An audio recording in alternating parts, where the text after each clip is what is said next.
बहरहाल भाई साहब इंडिया के लिए जो ना मनमोहन सिंह जैसा आदमी और केजरीवाल जैसा आदमी चाहिए। सर वो मोदी यशस्वी माननीय नरेंद्र मोदी जी के नखून के बराबर भी नहीं है।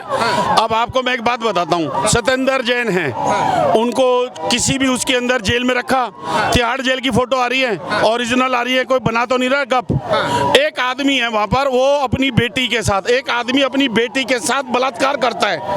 अब वो बलात्कार करके जेल में, अब वो जेल में तो दबा हुआ है। अब उन्होंने कहा जी पैर दबाने, किससे दबाएं? बोले बेंचों से पैर दबाओ, तो उसको बुलाकर पैर दबा रहे हैं। मनीष सिसोदिया जी बोल रहे हैं भाई वो तो फिसल के गिर गए तो उनकी फिजियोथेरेपी हो रही है, इलाज हो रहा है उनका। फिजियोथेरेपी तो पीर की कमर की बोल रहे हैं, वो मसाज तो पैर की हो रही है, सर की मसाज हो रही है, हाथ की अंगूठियों की हो रही है।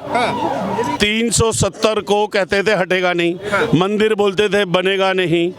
विश्व शक्ति है, योग पुरुष है वो, योग करना लोगों के पूरे विश्व के अंदर योगा डे बना दिया 21 जून को, पूरे विश्व को राजी कर लिया।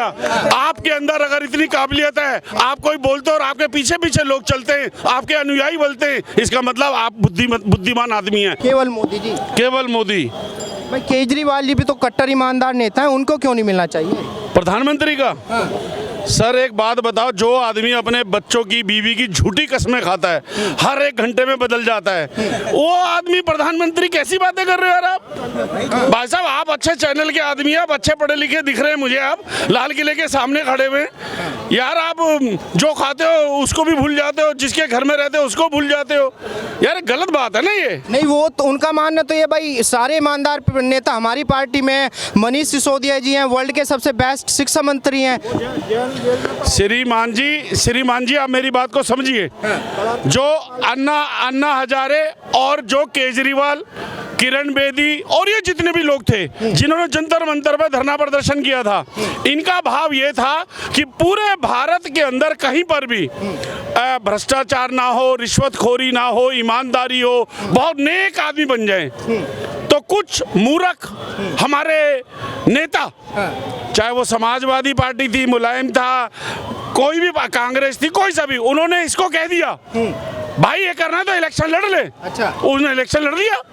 कांग्रेस साफ 70 में से 69 लिया है, बाद में 70 में से 63 लिया है, कांग्रेस तो बिल्कुल ही गई।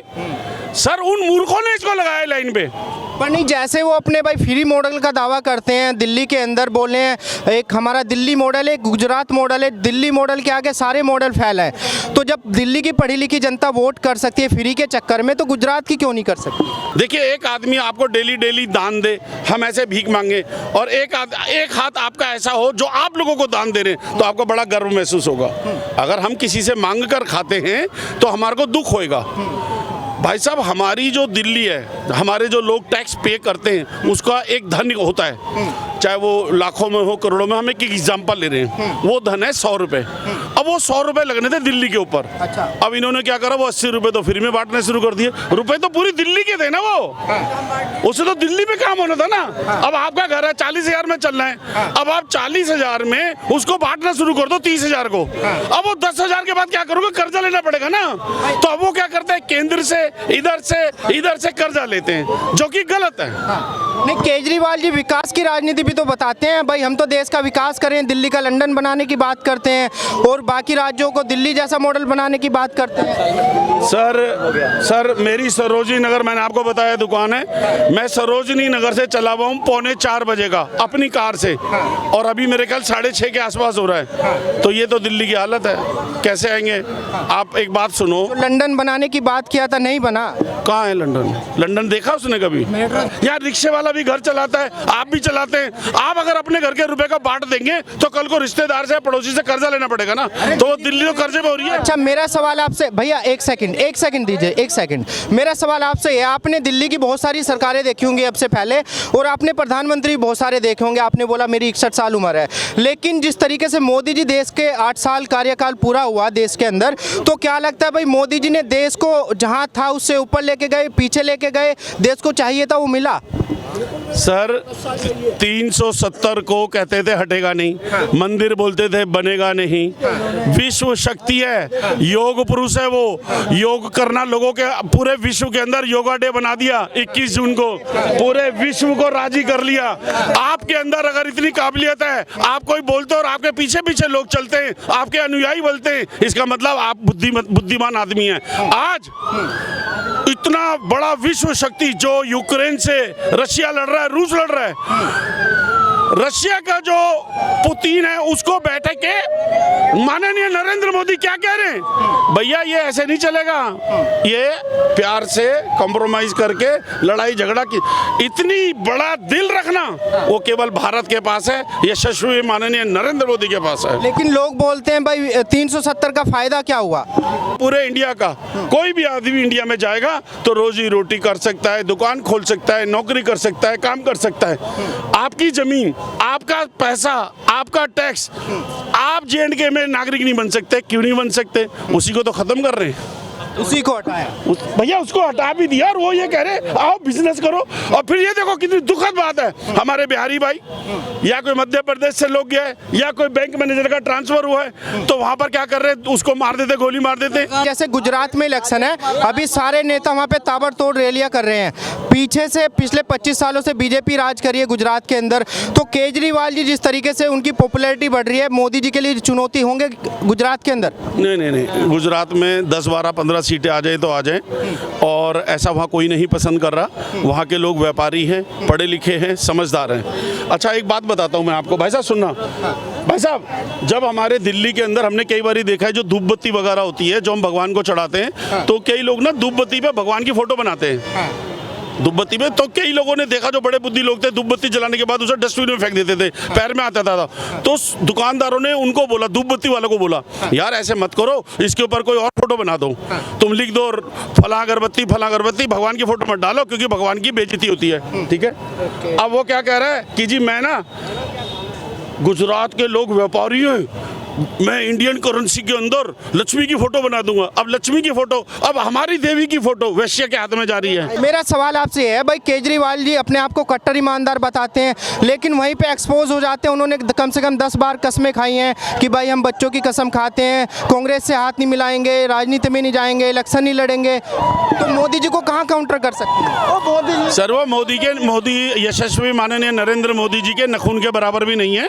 अब आपको मैं एक बात बताता हूँ, सत्येंद्र जैन हैं, उनको किसी भी उसके अंदर जेल में रखा, तिहाड़ जेल की फोटो आ रही है, ओरिजिनल आ रही है, कोई बना तो नहीं रहा गप। एक आदमी है वहां पर, वो अपनी बेटी के साथ, एक आदमी अपनी बेटी के साथ बलात्कार करता है। अब वो बलात्कार करके जेल में, अब वो जेल में तो दबावा है। अब उन्होंने कहा जी पैर दबाने, किससे दबाएं? बोलो इस बेंचों से पैर दबाओ, तो उसको बुलाकर पैर दबा रहे। ये कोई न्यायप्रिय बात है? जैसे मनीष सिसोदिया जी बोल रहे हैं भाई वो तो फिसल के गिर गए तो उनकी फिजियोथेरेपी हो रही है, इलाज हो रहा है उनका। फिजियोथेरेपी तो पीर की कमर की बोल रहे हैं वो, मसाज तो पैर की हो रही है, सर की मसाज हो रही है, हाथ की अंगूठियों की हो रही है। वो तो बोल रहे हैं भाई संघर्ष कर रहे हैं जेल के अंदर, कट्टर, हमने पेपर चेक कर लिया, ईमानदार नेता है सत्येंद्र जैन। एक ना विश्व के अंदर एक नाटा सा आदमी हिटलर हुआ था, और उसकी बड़ी दिल की इच्छा थी कि मैं पूरे वर्ल्ड पे कब्जा कर लूं। चला गया, वो निकल गया। ये भी छोटे से कद का नाटा सा आदमी है, इसकी बड़ी इच्छा है कि मैं इंडिया का कब्जा कर लूं और भारत का प्रधानमंत्री बन जाऊं। वो बन नहीं सकता। लेकिन देखा जाए तो उन्होंने भाई गुजरात में 110 में से पंजाब में 110 में से 92 सीटें जीत ली। सर वो जो हमारे माननीय किसान लोग थे वो दिल्ली के बॉर्डर पर थे, दिल्ली के बॉर्डर पे थे, तो केंद्र सरकार ने कहा भाई ये वाली बातें अभी रहने दो, जो कॉम्प्रोमाइज कर रहे थे, बात कर रहे थे, नहीं किया। केजरीवाल ने क्या करा, उन लोगों को शेल्टर दिया। केजरीवाल ने क्या, मैं बताता हूँ ना करा क्या था उसके अंदर। केजरीवाल ने उनके कान में ये कहा कि तुम क्या क्या चीजें चाहते हो। उन्होंने कहा जी हम ये चीजें चाहते हैं। कहते तो सारी मैं करा दूंगा। क्या मुझे दे दो, खालिस्तान बना दो। जो ब्रिटेन में, कनाडा में बैठे लोग, उन्होंने इसकी बात सुनी और उन्होंने कहा ठीक है यार, अगर ये हमारा खालिस्तान बना रहा है तो बहुत अच्छी बात है, तो इसको सारे वोट दे दो। वो सारे लोगों ने वन साइडेड वोट दे दिया। बाद में उन लोगों ने कहा जी खालिस्तान बनाओ, उनको पुलिस से पिटवा दिया उसने। अच्छा आया था टीवी में, आया था ये। तो हमारे यहाँ के जो वो गए थे, हमारे यहाँ के जो पेरेंट्स गए थे स्कूलों के बारे में पिछले साल बात करने, तो पुलिस को नहीं बुला ली मनीष सिसोदिया ने, भाई मुझे मारने आए हुए हैं। जब नहीं बुला ली थी पुलिस, सबको नहीं देखा जाए भाई, एक दो मॉडल की बात होती है, गुजरात मॉडल और दिल्ली मॉडल। वो बोले हमारे पास में वर्ल्ड का बेस्ट शिक्षा मंत्री है जो देश को चाहिए। ऐसा है जी, मोदी जी के पास में ऐसा कोई है नहीं। ऐसा वो मोदी जी के हाथ में सीट ही नहीं है तो शिक्षा मंत्री लाएंगे कहाँ? दिल्ली की सरकार है मोदी जी के हाथ में जो लाएंगे।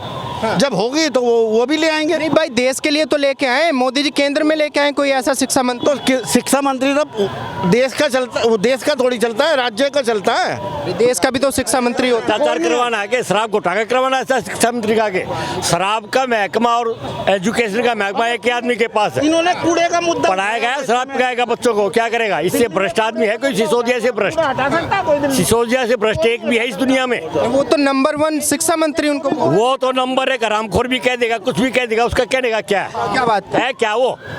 महाचोर, महाभ्रष्ट, आज तक का इस देश में इतना लालू प्रसाद यादव कोई पीछे छोड़ दिया उसने? तो पीछे छोड़ दिया। लेकिन अंकल जी कट्टर ईमानदार वो अपने साथ में हाँ, बेईमान, उससे बड़ा ऐसे? बेईमान पैदा। ये सारे रोज तो एक घोटाला सामने आ रहा है, एक महकमा छोड़ा उसने जिसमें भ्रष्टाचार ना किया, एक भी डिपार्टमेंट बता दो। भाई वो तो बोल रहे हैं बीजेपी हमारे खिलाफ एजेंसियों का इस्तेमाल कर रही है। का स्वास्थ्य का और कोरोना में देख लिया, ऑक्सीजन तक बेच के खा गया, ऑक्सीजन तक बेच दी थी और यहाँ के आदमी मर गए सारे। बताओ।